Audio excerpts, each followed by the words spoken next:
Сәлем достар, бүгін мен сіздермен творог қосылып жасалатын булочканы дайындаймыз. Алдымен каналға тіркеліп лайк баса кетіңіз. Соңынан комментарий өз ойларыңызды қалдырасыздар.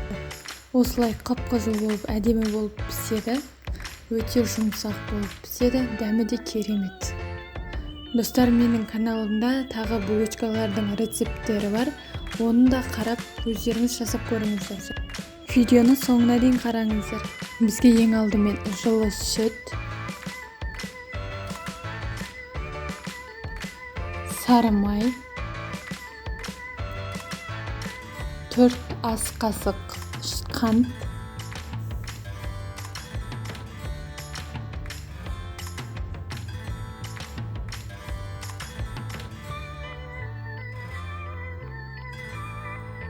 екі ас қасық мед,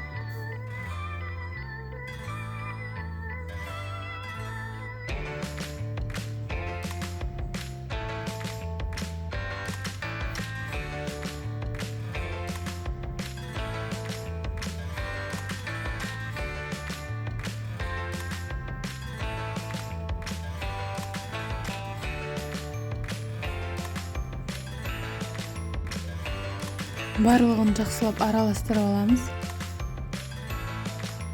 Үстіне 1 ас қасық дрожж саламыз. Дрожжымызды да жақсылап араластырып болғаннан кейін ұнымызды қосып жұмсақ қамыр илеп аламыз.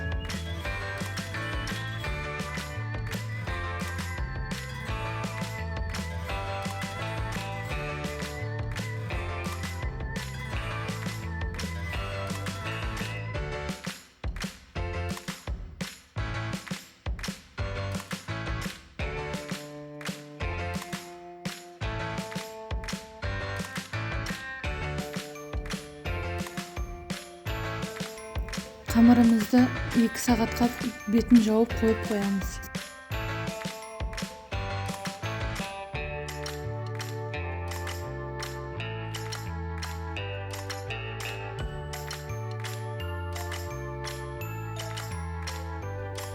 Екі сағат өткеннен кейін көтерілген қамырымызды дәл видеодағыдай етіп жайып аламыз.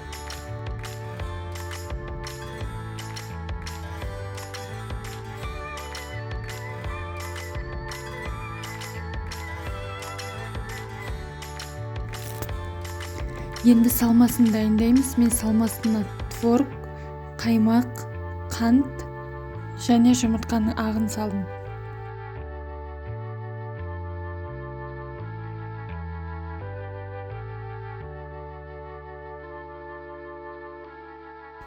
Енді барлығын жақсылап араластырып аламыз. Енді салмамызды тестамыздың бетіне тегістеп жайып шығамыз.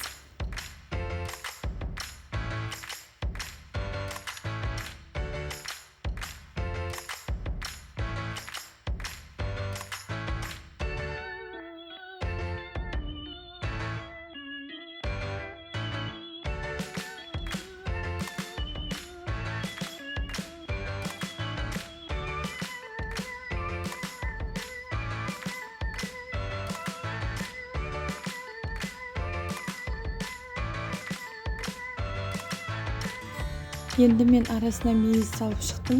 Егер сіздерге мейіз ұнамайтын болса, мейіз қоспауға болады.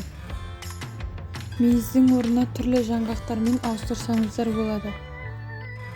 Енді дайын болған тестамызды шетінен орап, дәл видеодағыдай жасаймыз. Видеода көрсетілгендей етіп кесіп шығамыз және дайын болған булочкаларымызды ыдысымызға жайластырып 20 минутқа тағы да көтерілуге қойып қоямыз.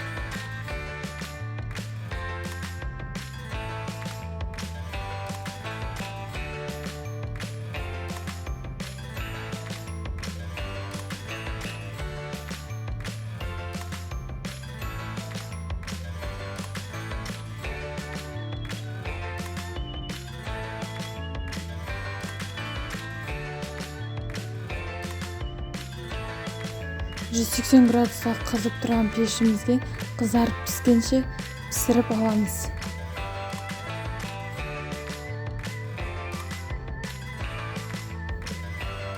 Біздің булочкаларымыз дайын. Шайға ұсынсаңыздар өте дәмді, керемет болып шығады. Сіздер де жасап көріңіздер. Каналға тіркеліп, лайк басып, комментарий қалдыруды ұмытпаңыздар.